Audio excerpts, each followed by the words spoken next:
आज हम पढ़ेंगे Pavlov classical conditioning theory. Pavlov काफी एग्जाम में पूछे जाते हैं साहब। ये इनका क्या सिद्धांत है? Classical conditioning theory. ये काफी फेमस है साइकोलॉजी में। इनका पूरा नाम क्या है देख लीजिए, इवान पेट्रोविच पावलोव है। Ivan Petrovich Pavlov. ये कहाँ के साहब रहने वाले थे? ये रशिया के रहने वाले थे, रूस के रहने वाले थे। थर्नडाइक साहब को हम लोग पढ़े थे अभी, तो वो अमेरिका के रहने वाले थे। ये साहब रूस के रहने वाले थे, रशियन थे, साइकोलॉजिस्ट थे। ये फेमस हैं किस चीज के लिए? देखिए, parotid glands and salivary glands के लिए। Parotid glands and salivary glands के लिए साहब फेमस हैं। मतलब इन्होंने कुत्ते की लाल ग्रंथियों को काट करके जो है प्रयोग किया था, और उसी पे साहब को नोबेल प्राइज मिला था। 1904 में नोबेल प्राइज पाए थे। जबकि ध्यान रखिएगा, इन्हें पूर्ण साइकोलॉजिस्ट का दर्जा नहीं दिया जाता है। एक डॉक्टर थे ये साहब, ये पूर्ण साइकोलॉजिस्ट नहीं कहे जाते हैं। इन्हें नोबेल प्राइज भी मिला है, देख लीजिए। इनकी किताबें फेमस है काफी। तो दो किताबों के नाम जो है हमने यहां दिया है, देख लेते हैं। कंडीशन रिफ्लेक्स, कंडीशन रिफ्लेक्स इनकी बुक है। दूसरी इनकी किताब है lecture on condition reflex, lectures on condition reflex इनकी बुक है। इस किताब में अपने सिद्धांत को, मनोविज्ञान के सिद्धांत को वास्तविक रूप दिया है इन किताबों में, यानी कि इनके सिद्धांत इस किताबों में मिलते हैं। ये और किस लिए फेमस है?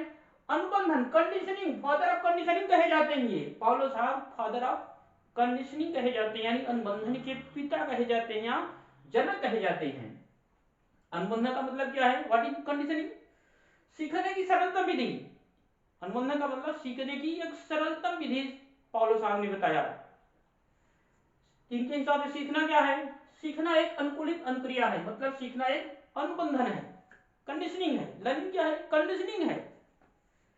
इनके सिद्धांत के कुछ नाम हैं, देखिए इनके कुछ सिद्धांत के कुछ नाम दिए गए हैं। चाहे ये नाम कहिए चाहे ये सेम ही है। चलिए देखते हैं क्या क्या और नाम है। यानी क्लासिकल कंडीशनिंग थियरी के कुछ नाम दिए गए हैं, यहाँ अन्य नाम भी हैं। जैसे respondent conditioning theory, respondent conditioning theory इसी को क्लासिकल कंडीशनिंग को कहा जाता है। टाइप एस कंडीशनिंग थियरी इसी को कहा जाता है। Condition respond theory classical conditioning को ही कहा जाता है। सीआर थियरी इसी सिद्धांत को कहा जाता है। क्लासिकल कंडीशनिंग थियरी को ही सिद्धांत सीआर थियरी भी कहा जाता है। इसी को पावलो साहब सिद्ध करना चाह रहे थे, भैया सीआर क्या है। आगे हम लोग पढ़ेंगे सीआर क्या होता है। अगला है इसमें पांचवा है प्राचीन अनुबंधन रूढ़िवादी सिद्धांत। प्राचीन अनुबंधन रूढ़िवादी सिद्धांत भी इसी को कहा जाता है। आइए आगे हम लोग पढ़ते। पावलो के सिद्धांत में देखिए, पहले वो क्या सिखाना चाह रहा है साहब, पावलो क्या बताना चाह रहे हैं अधिगम के संबंध में, लर्निंग के संबंध में। पहले देख लेते हैं हम लोग। इधर क्या है कि सीखने में किसी प्राकृतिक उद्दीपन, नेचुरल स्टिमुलस, पावलो साहब कह रहे हैं सीखने में किसी प्राकृतिक उद्दीपन, नेचुरल स्टिमुलस जैसे भोजन के साथ एक कृत्रिम उद्दीपन, आर्टिफिशियल स्टिमुलस जैसे घंटी प्रस्तुत किया जाता है, तो कुछ समय बाद जब प्राकृतिक उद्दीपन को हटा दिया जाता है तो यह देखा जाता है कि कृत्रिम उद्दीपक, आर्टिफिशियल उद्दीपक से भी वही अनुक्रिया होती है जो प्राकृतिक उद्दीपन से होती है। इस प्रकार अनुक्रिया रिस्पॉन्स आर्टिफिशियल कृत्रिम उद्दीपन के साथ अनुबंधित हो जाती है, कंडीशनिंग हो जाती है। इसी को पावलो साहब कंडीशनिंग थियरी कहते हैं। नहीं समझ में आया होगा? आइए फिर समझाते हैं कि देखिए, अगर आप नेचुरल स्टिमुलस के साथ आर्टिफिशियल स्टिमुलस भी साथ में ऐड करके दे रहे हैं साथ साथ में, तो एक समय आएगा कि नेचुरल स्टिमुलस यदि आप हटा देते हैं, आर्टिफिशियल स्टिमुलस को रखे रहते हैं, तो ये जो रिस्पॉन्स रहेगा वो आर्टिफिशियल स्टिमुलस के साथ ऐड हो जाएगा। आइए देखते हैं, यहां क्लियर समझ में आएगा कि ये क्या है, कैसे है। देखिए, पावलो का प्रयोग आप समझते हैं होंगे, जानते होंगे कि मीट पाउडर का इस्तेमाल किया था, कुत्ते पर प्रयोग किया था। सैलिवरी ग्रंथि को उन्होंने काटा था और उसी पर प्रयोग किया था। तो आइए देखते हैं क्या है। एग्जाम में काफी ये पूछता है, इसी के माध्यम से अगर ये जो समझ लिया, मान चलिए आपने पॉलो को पढ़ लिया और समझ लिया है, बस इसी को समझना है। देखिए यूसीएस, यूसीएस का मतलब हमने यहां दिया है unconditioning stimulus, UCR conditioning unconditioning response, CS unconditioning stimulus, UCR क्या है अनकंडीशनिंग रिस्पॉन्स, ये दिया हुआ है। यूसीएस यूसीआर क्या है, अब देखिए यूसीएस अनकंडीशनिंग रिस्पॉन्स मतलब स्वाभाविक, आर्टिफिशियल नहीं, स्वाभाविक नेचुरल स्टिमुलस। नेचुरल स्टिमुलस देखिए यहाँ मीट पाउडर कुत्ते पर प्रयोग किया था, मीट पाउडर, इसका मतलब कुत्ते के लिए मीट पाउडर ही भोजन था। यूसीएस अनकंडीशनिंग स्टिमुलस या इसी को बोलते हैं स्वाभाविक स्टिमुलस या नेचुरल स्टिमुलस। जैसे समझिए आप कहीं रास्ते में जा रहे हैं, अगर जलेबी दिख रही है तो मुंह में पानी आएगा, जाहिर सी बात है, मुंह में पानी आएगा, जाहिर सी बात है। अगर आप कहीं नींबू रखा हुआ है देखते हैं तो मुंह में खटास जरूर आएगी, मतलब पानी आना जरूर है, ये नेचुरल क्रियाएं हैं। आपको भूख लगी है तो भोजन देखेंगे तो जाहिर सी बात है मुंह पानी आएगी, खा लेते हैं जो है। इसीलिए कुत्ते के लिए था मीट पाउडर जो था, जो कुत्ता भूखा था तो उसके सामने जब मीट पाउडर रखा जाता था तो जाहिर सी बात है कि भोजन मीट पाउडर मतलब मीट जब रखा जाएगा तो कुत्ता जो है भूखा रहेगा, तो लार ग्रंथियों से उसके लार निकलना स्टार्ट हो जाती थी। तो पौलो साहब ने उसी लार ग्रंथि को काट करके एक पाइप के द्वारा बाउल में जो है ऐड कर दिया था, तो उस बाउल में लार ग्रंथियां कलेक्ट हो जाती थी। तो उन्होंने बताया, उसी ने कहा है कि यूसीएस स्वाभाविक उद्दीपक या अनकंडीशनिंग स्टिमुलस, इसी को बोलते हैं मीट पाउडर। साहब कहा कि देखिए ये मीट पाउडर भोजन जब रहेगा तो लार ग्रंथि, लार जो है जरूर आएगी, कुत्ते को लार स्वाभाविक है कि आना है, उसी को स्वाभाविक बोलते हैं, स्वाभाविक रिस्पॉन्स बोलते हैं या यूसीएस बोलते हैं, अनकंडीशनिंग रिस्पॉन्स बोलते हैं। कहा कि जब भोजन देखेगा कुत्ता या मीट पाउडर को जब देखेगा तो उसके मुंह में लार जरूर आएगी, यानी कि जब यूसीएस इधर रहेगा यूसीआर इधर जरूर रहेगा।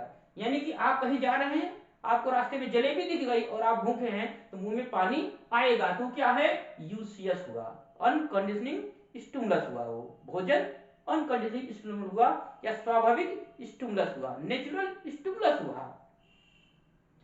इधर क्या है, अगर ये यूसीएस है मतलब आपने भोजन दिखा, यूसीएस देखा, यूसीआर आएगा ही, अनकंडीशनिंग रिस्पॉन्स आप करेंगे ही। भाई मुंह में पानी आ रहा है तो स्वाभाविक पानी आ रहा है, जाहिर सी बात है, बनावटी पानी थोड़ी आता है मुंह में। यानी कि जब इधर यूसीएस रहेगा, यानी आप यूसीएस को देखेंगे तो जाहिर सी बात है कि यूसीआर आप क्रिएट करेंगे, यानी कि लार ग्रंथ लार आएगा ही जो है। ठीक, अगर इधर यूसीएस है यूसीआर इधर रहेगा ही, अगर इधर भोजन है तो इधर जाहिर सी बात है कि मुंह में पानी आएगा ही। यानी कि कुत्ता इधर बांधा हुआ था, भूखा था, उसने मीट पाउडर देखा तो उसके मुंह में स्वाभाविक है कि पानी आया, तो अनकंडीशनिंग रिस्पॉन्स क्रिएट कर रहा है वो। अब दूसरे स्टेप में क्या है देखिए, पौलो साहब ने घंटे की आवाज सीएस कंडीशनिंग स्टिमुलस और मीट यूसीएस यानी कि मीट पाउडर, अब यहां घंटी और मीट पाउडर साथ साथ दे रहे हैं, एक साथ दे रहे हैं। अब फिर इधर क्या हो रहा है, यूसीआर, जाहिर सी बात है कि इधर जो है मीट पाउडर देखेगा तो यूसीआर आएगा ही, पानी मुंह में आएगा ही, लार मुंह में आएगी ही। अब देखिए इसी प्रयोग को जो है सिद्ध करने का प्रयास कर रहे हैं पौलो साहब, मतलब लोगों को बताना चाह रहे हैं भैया कि अधिगम कैसे होता है।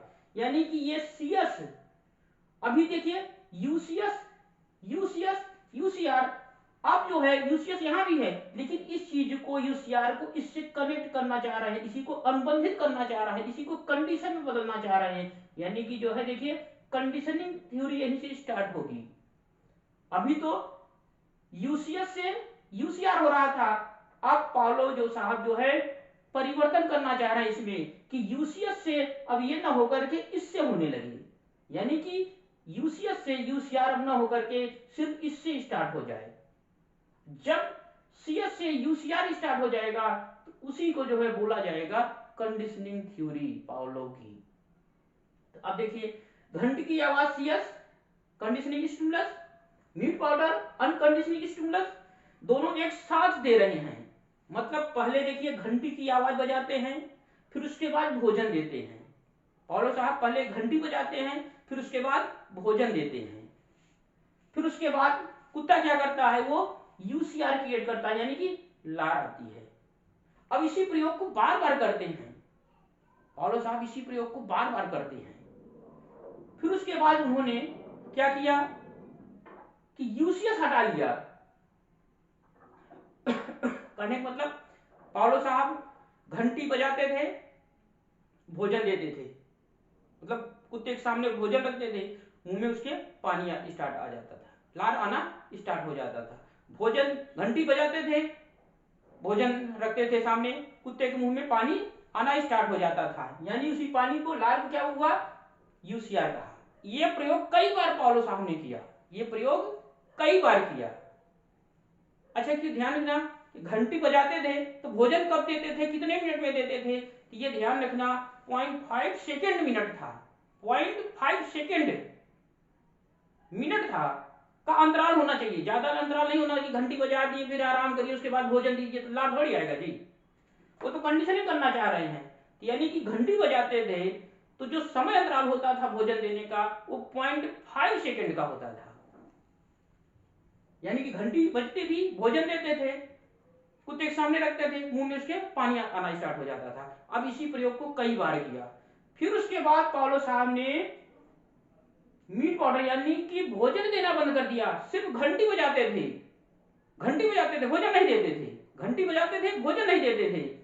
घंटी की आवाज सुन करके कुत्ते के मुंह से लार आना स्टार्ट हो गई, कुत्ते के मुंह से लार आना स्टार्ट हो गई, और इसे क्या कहा गया, सीआर कहा गया, कंडीशनिंग रिस्पॉन्स कहा, कि कुत्ता जो है अब जो पहले भोजन के साथ जो है भोजन देखने पर मुंह में लार आती थी, अब घंटी की आवाज सुनने से ही लार आना स्टार्ट हो गई।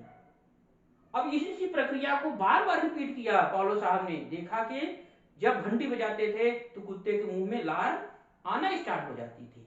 बस यही सिखाना चाह रहे हैं, यानी कि जब आप दो स्टिमुलस को, यानी एक आर्टिफिशियल स्टिमुलस एक नेचुरल स्टिमुलस को, जब दोनों स्टिमुलस को एक साथ रखते हैं आप, और जब कोई व्यक्ति या बालक या कोई जानवर या पशु नेचुरल स्टिमुलस के साथ प्रतिक्रिया कर रहा है, जब एक समय ऐसा आएगा, मतलब बार बार जब आप प्रयास करेंगे इसी चीज को, तो एक समय ऐसा आएगा कि आप नेचुरल स्टिमुलस को हटा लेते हैं, तो व्यक्ति या बालक जानवर उस आर्टिफिशियल स्टिमुलस के साथ भी वही प्रतिक्रिया करेगा जो नेचुरल स्टिमुलस के साथ करता था। समझ रहे हैं? जैसे एक उदाहरण समझ लीजिए, जैसे मान लीजिए कोई अध्यापक है और क्लास में पढ़ाने जाता है, उसका व्यवहार सही नहीं है, किसी बच्चे को उल्टा सीधा बोल दिया, उसका व्यवहार भाई बच्चे के प्रति निगेटिविटी पैदा हो गई। अब आप देखेंगे तो बच्चा जब भी उस टीचर को देखेगा तो उसके दिमाग में उल्टे सीधे ख्याल आएंगे, अरे ये बहुत बेकार है, बहुत बेकार है, बहुत बेकार है। जब आप उस टीचर को देखिएगा और उस छात्र को, लेकिन आप देखिएगा एक चीज और, जिस दिन टीचर का मित्र नहीं आया तो अब उसके टीचर की मित्र को भी देख करके वही प्रतिक्रिया क्रिएट करता है, अरे ये भी बेकार है, ये भी बेकार है, ये भी बेकार है, क्योंकि इसका मित्र बेकार था इसलिए ये भी बेकार है।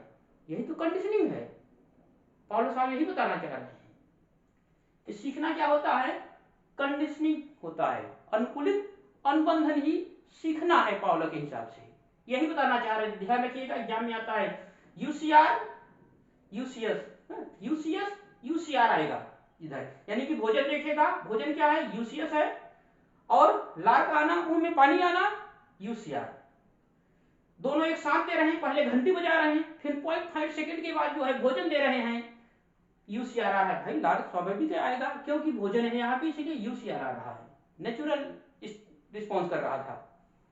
अब देखिए यहाँ नेचुरल रिस्पॉन्स नहीं करेगा क्योंकि यहाँ नेचुरल नहीं, ये भी आर्टिफिशियल हो गई, घंटी आर्टिफिशियल बनावटी हो गई जो है, कंडीशनिंग स्टिमुलस हो गया, तो जब कंडीशनिंग स्टिमुलस रहेगा तो सीआर आएगा, यानी कंडीशनिंग रिस्पॉन्स आएगा।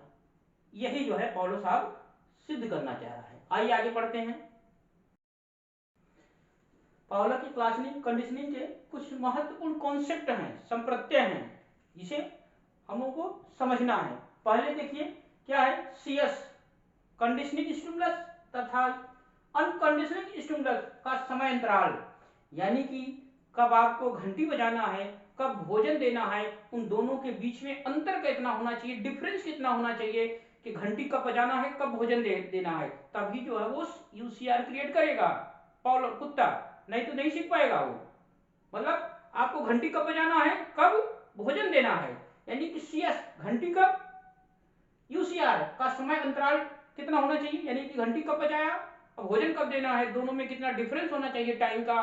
तो पावलो साहब ने कहा है कि भैया 0.5 सेकेंड से 500 मिली, यानी कि या तो 0.5 सेकेंड हो या 500 मिली सेकेंड का समय अंतराल होना चाहिए घंटी और भोजन के मध्य, तभी क्लासिकल कंडीशनिंग थियरी काम करेगी, यानी बच्चा तभी अधिगम करेगा, तभी बच्चे को आप सिखा सकते हैं। दूसरा, उद्दीपक सामान्यीकरण, स्टिमुलस जनरलाइजेशन। स्टिमुलस जनरलाइजेशन क्या है?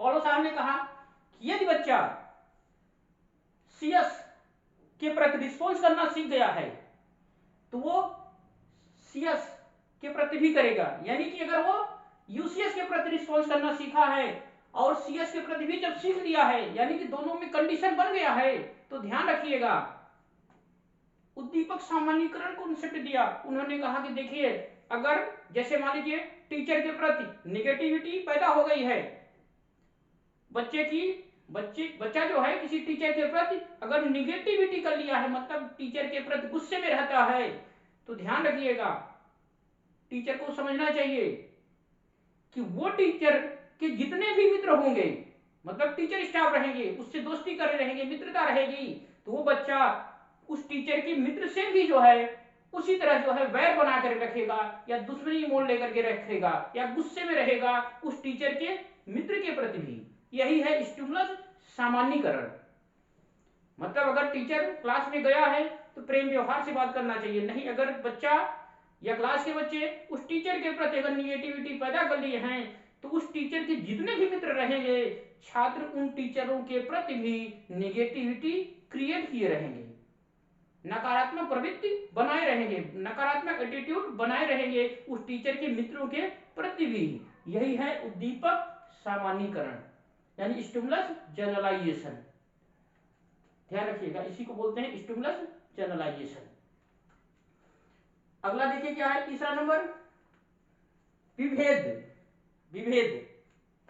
ये क्या है? डिफरेंशिएट। मतलब घंटी की आवाज कहीं ऐसा ना हो कि आप बहुत तेज बजा रहे हो, स्लो बजा रहे हो, बहुत तेज बजा रहे हो, बहुत स्लो बजा रहे हो, या मीट पाउडर कुत्ते के सामने रख रहे हो, एकदम छोटा सा मीट पाउडर रख रहे हो कि महक भर आ रही है उसे, तो फिर वो नहीं सीखेगा, कंडीशनिंग थियरी अप्लाई नहीं होगी। ये ध्यान रखिएगा। मतलब एकदम जैसे आपने स्टार्टिंग में घंटी की आवाज बजाई, जितनी आवाज तेज थी उसी हिसाब से तेज होनी चाहिए। अभी नहीं कि कभी तेज से बजा रहे हो घंटी, कभी स्लो बजा रहे हो, कभी मीट पाउडर से बड़ा मीट पाउडर दे रहे हो, कभी छोटा सा मीट दे रहे हो, दिखाई नहीं पड़ रहा, महक भरा रही है, तो क्लासिकल कंडीशनिंग काम नहीं करेगी। विलोपन, ये भी कॉन्सेप्ट पौलो साहब ने दिया है। विलोपन मतलब जैसे मान लीजिए आप बार बार कुत्ते पर प्रयोग कर रहे हो कि घंटी बजा रहे हो, वो सीआर क्रिएट कर रहा है, आप घंटी बजा रहे हो, आप सीएस मतलब घंटी सीएस, और वो सीआर क्रिएट कर रहा है, घंटी बजाया जा रहा है, सीआर क्रिएट कर रहा है, लार क्रिएट कर रहा है वो, तो आप देखेंगे एक समय ऐसा आएगा कि आप कितना भी घंटी बजाओगे वो लार ही नहीं पाएगा। समझ रहे? पौलो साहब ने कहा, इसी को कहा है विलोपन, कि बार बार यदि आप घंटी बजाते चले जा रहे हो तो वो कुछ नहीं करेगा, फिर कुत्ता उल्टा भौंकेगा आप पर। समझ रहे हैं? तो ध्यान रखिएगा, बार बार घंटी नहीं बजाना है कि आप लगातार दिन घंटी बजा रहे हो, नहीं लार भाएगा, ऐसे थोड़ी होगा जी। चलिए, पुनर्वलन देखिए, पौलो साहब कह रहे हैं कि पुनर्वलन जरूरी है कुत्ते को।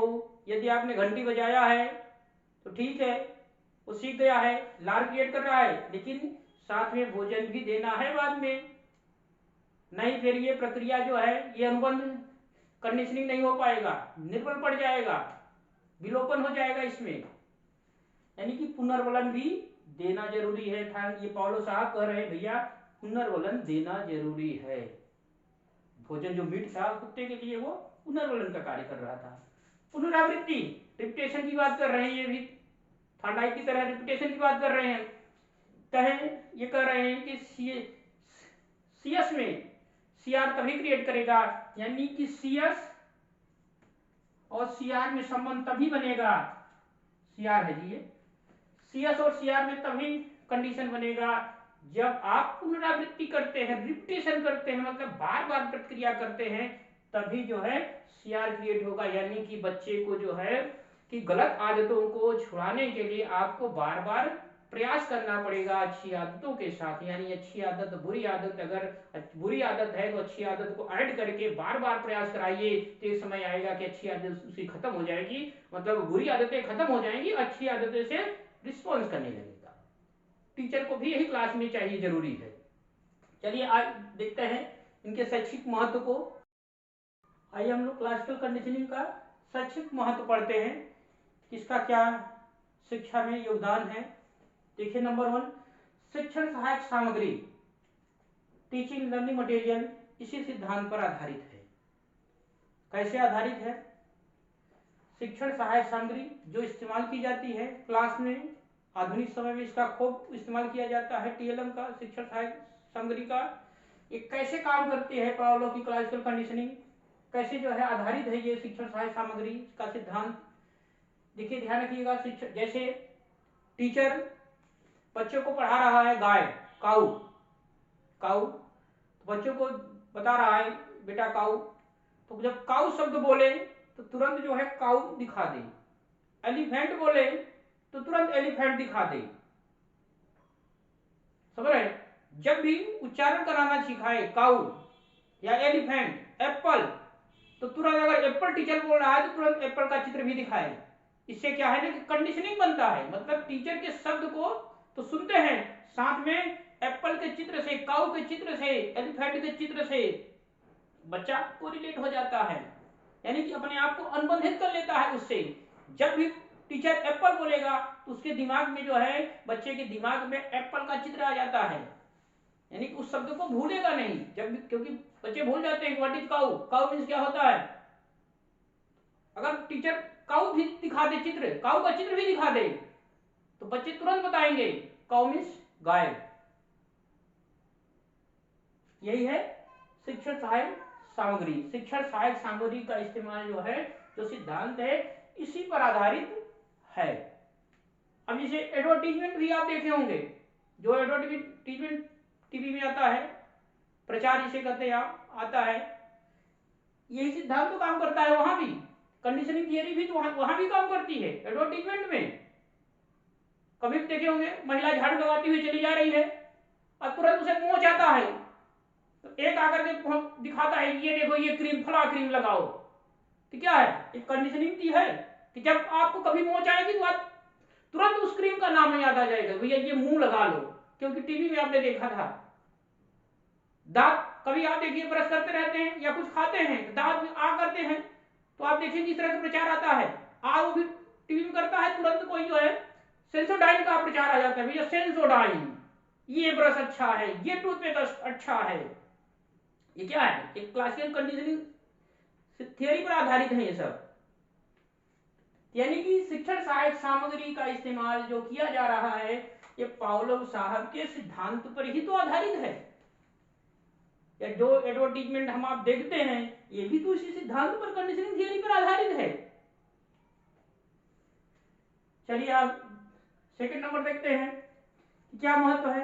अनुशासन स्थापित करने में पुरस्कार एवं दंड का प्रयोग, ये भी साहब कहते हैं भैया रिवार्ड एंड पनिशमेंट देना चाहिए।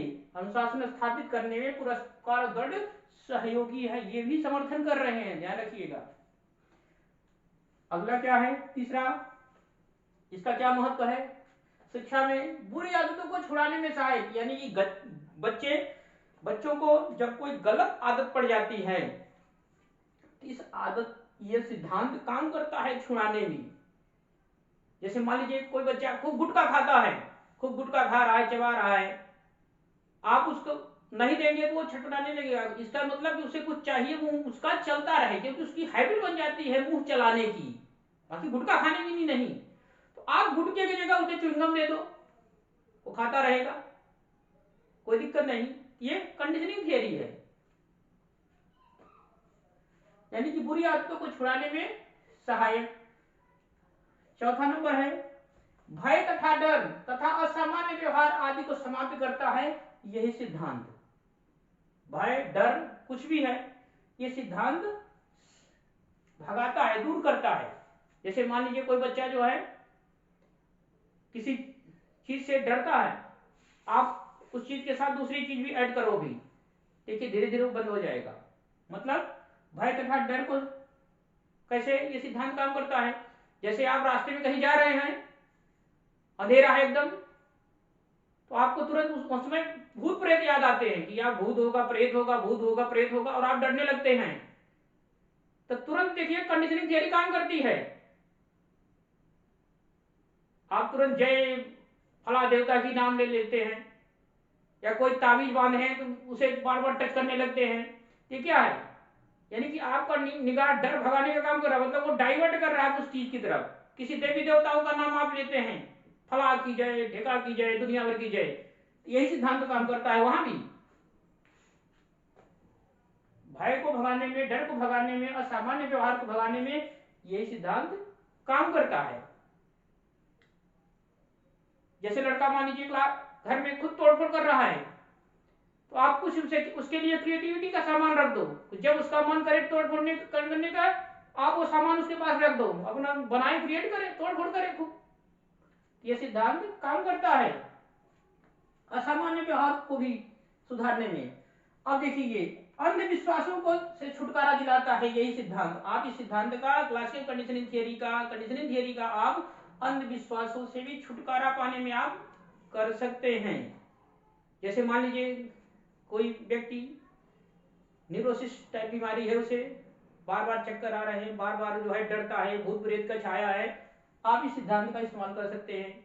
या कोई व्यक्ति जो है कहीं रास्ते में निकल रहा है, अनावश्यक कोई छींक दिया, तो देखिए वो लोग भी मान देगा ये अपशगुन हो गया। या बिल्ली, कहीं आप जा रहे हैं, बिल्ली रास्ता काट दे, इस सिद्धांत का प्रयोग किया जा सकता है अंधविश्वासों से छुटकारा दिलाने में।